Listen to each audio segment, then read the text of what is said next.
या बातमीचे प्रायोजक आहेत रामकृष्ण हरी वस्त्र भांडार, बस्त्यांची भव्य दालने। आमच्या शाखा नारायणगाव बायपास, नारायणगाव बाजारपेठ, निमगाव सावा, जांबूत, बेल्ढा, आळेफाटा, पारगाव, शिंगवे, ओतूर। आजच भेट द्या आपल्या जवळच्या शाखेला।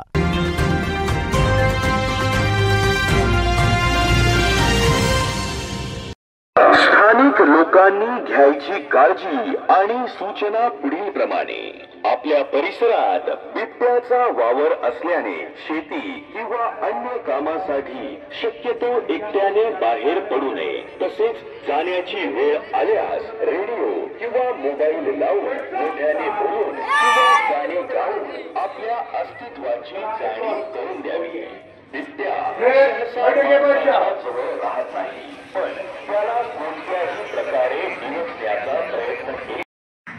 पंडित जवाहरलाल नेहरू विद्यालयातील सर्व शिक्षक वृंद, विद्यार्थी मित्रमैत्रिणींनो आणि व्यासपीठावर असणारे सर्व सन्माननीय यांना खरं तर पहिले वन विभागामार्फत मी सर्वांचं खूप खूप धन्यवाद करतो की खूप कमी वेळेमध्ये तुम्ही हा कार्यक्रमाचं नियोजन केलं आणि निसर्ग संवर्धनामध्ये एक मोठा मोलाचा वाटा तुम्ही आज उचलला। बिबट्याची जी आपली जो प्रॉब्लेम स्वतःला वाचवण्यासाठी आपल्यावर हल्ला करतो, यातून या गोष्टी घडतात।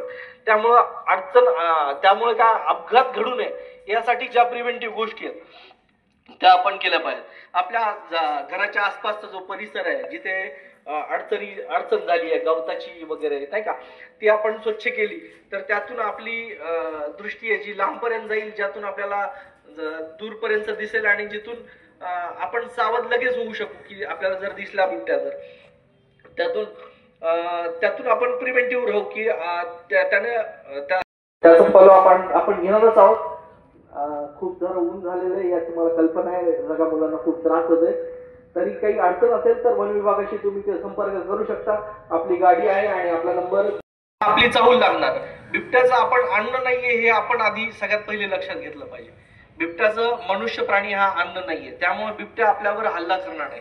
बिबट्यांची संख्या खूप मोठ्या प्रमाणात आपल्या एरियामध्ये झालेली आहे, पण जर का त्या प्रमाणात जर का आपण बघितलं तर आपल्यावर नगण्य असे हल्ले झाले आणि जे हल्ले झाले ते का झाले त्याच्या मागे काहीतरी ऍक्सिडेंटल गोष्टी आहेत, त्यामुळे ते हल्ले झाले। जर का बिबट्याचं जर का आपण मनुष्य प्राणी जर का अन्न असतं तर रोज अशी घटना आपल्या इथं आसपास आपल्याला घडलेली दिसली असती।